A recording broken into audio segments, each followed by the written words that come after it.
Good morning বন্ধুরা, welcome back to my channel. আমি সঞ্চিতা তোমাদের কাছে নিয়ে চলে এসেছি আমার ছোট্ট চ্যানেল সঞ্চিতার সঞ্চয়।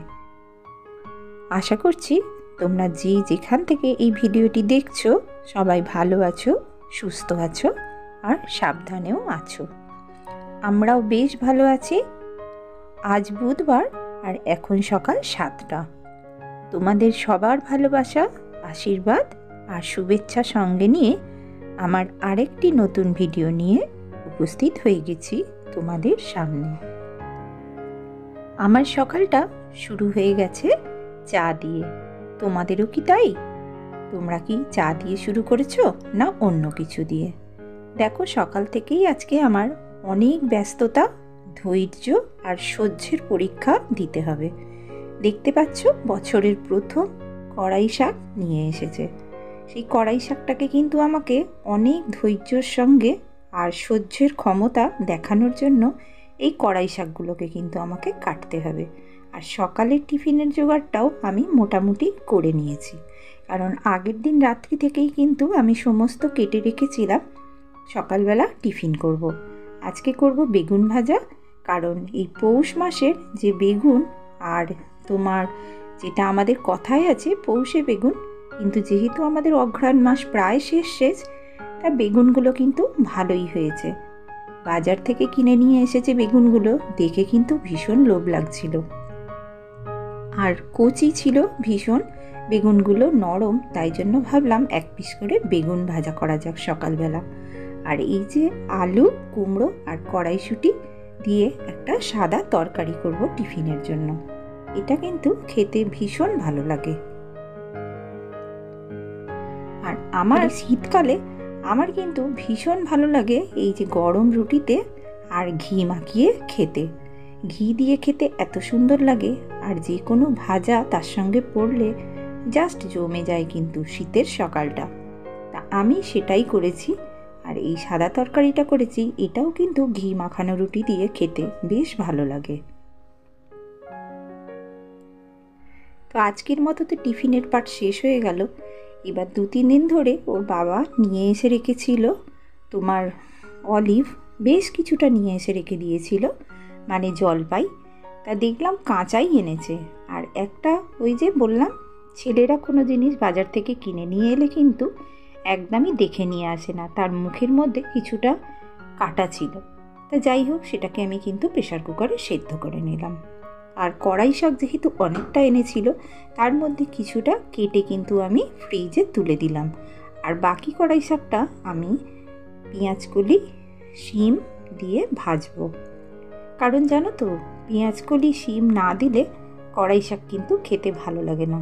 কড়াই শাক যেহেতু ঘাস জাতীয় শাক, তাই জন্য না শুধু কড়াই শাক যদি তুমি ভাজো, খেতে কিন্তু একদম ভালো লাগে না। তার সঙ্গে একটা কিছু দিলে তবে কিন্তু কড়াই শাক খেতে ভালো লাগে।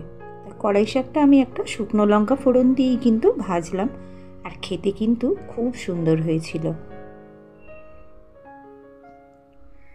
কড়াই শাকটা তো ভেজে নিলাম, তারপরে দেওয়ার সময় হয়ে গেল আমার ধৈর্যের পরীক্ষা। কি জানো, 1 কিলো আমলকি নিয়ে এসেছে ওর বাবা। সেই আমলকিগুলোকে কিন্তু আমি কড়াই শাক ভাজতে ভাজতে সমস্ত কেটে নিয়েছি। কেটে নিয়ে এটাতে কিন্তু আমি বেশ খানিকটা বিট নুন মাখিয়ে নিয়েছিলাম। এবার বিট নুন মাখানোর ফলে কি হয়েছে বলো তো, অনেকটা কিন্তু জল বেরিয়ে গেছে এর থেকে। আর সেগুলোকে আমি একটা শিশির মধ্যে ভরে এবার রোদে দিয়ে দেবো। আর এই যে আমলকিটা রোদের মধ্যে জড়ে থাকবে, এই আমলকিটা প্রত্যেক দিন যদি তুমি সারাদিনই প্রায় বার করে খেতে থাকো, তাহলে কিন্তু কিচ্ছু হয় না এই আমলকিটা। আর খেতে এত ভালো লাগে এই আমলকিটা যে তোমাদের কি বলবো। এমনি শুকনো কলার থেকেও কিন্তু এই রকম যদি তুমি নুনে ভিজিয়ে আর এই শিশিতে করে রেখে দাও, তাহলে কিন্তু খেতে খুব ভালো লাগে।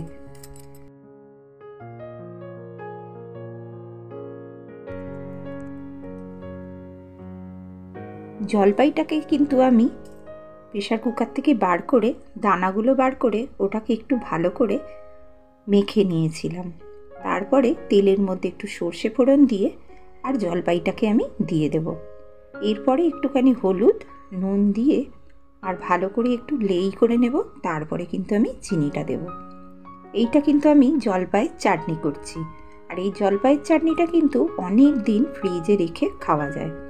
যেহেতু এখন শীতের সময় আর একটু টক জাতীয় চাটনি খেতে কিন্তু ভালোই লাগে। আর আম যেহেতু উঠে গেছে, আম আর নেই, আমড়াটা কিন্তু পেকে গেলে মোটেই খেতে ভালো লাগে না।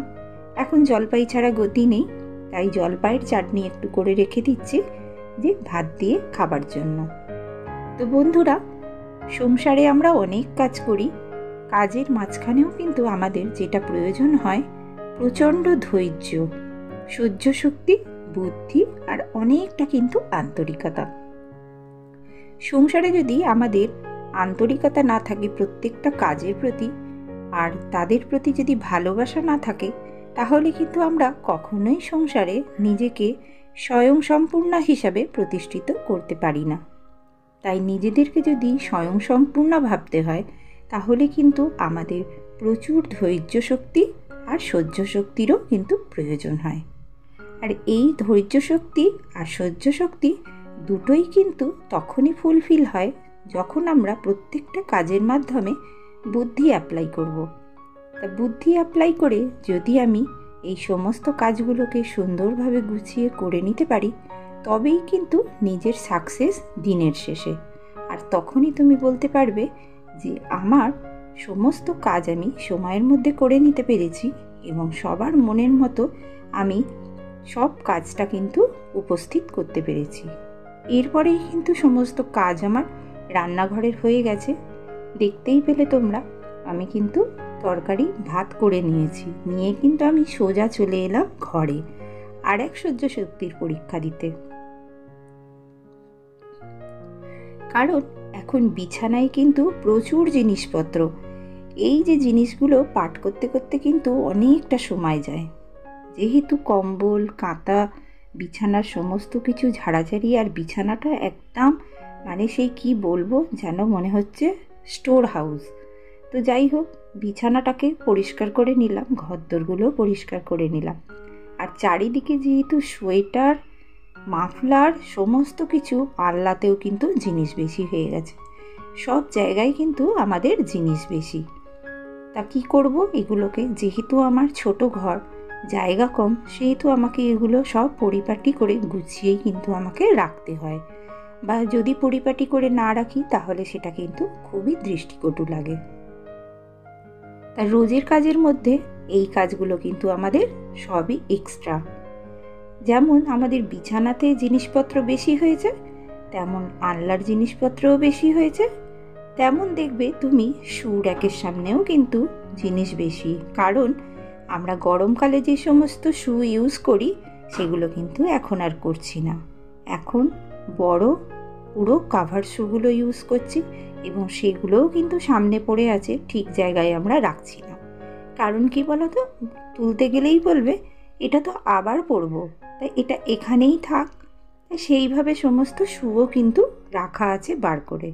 চারিদিকের কাজ কিন্তু আমাদের অনেক বেড়ে গেছে, আর এই সমস্ত কাজগুলো কমপ্লিট করার জন্য আমাদের কিন্তু অনেকটা ধৈর্য ধরে থাকতে হচ্ছে।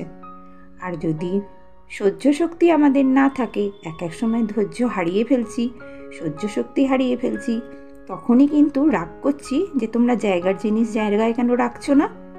এই তুমি এক্ষুনি ঘর পরিষ্কার করে যাবে, আবার দেখবে কেউ কম্বল খুলে শুয়ে আছে। তুমি জুতোটা ঠিক করে রেখে গেছো, দেখবে জুতোটা এলোমেলোভাবে খুলে রেখে চলে যাচ্ছে, জায়গার জিনিস জায়গায় থাকছে না। তখন কিন্তু তোমাকে সহ্য শক্তি হারালে চলবে না, কারণ এগুলোর সঙ্গেই কিন্তু আমরা সর্বক্ষণ পরিচিত, আর এগুলো আমাদের করে চলতেই হবে।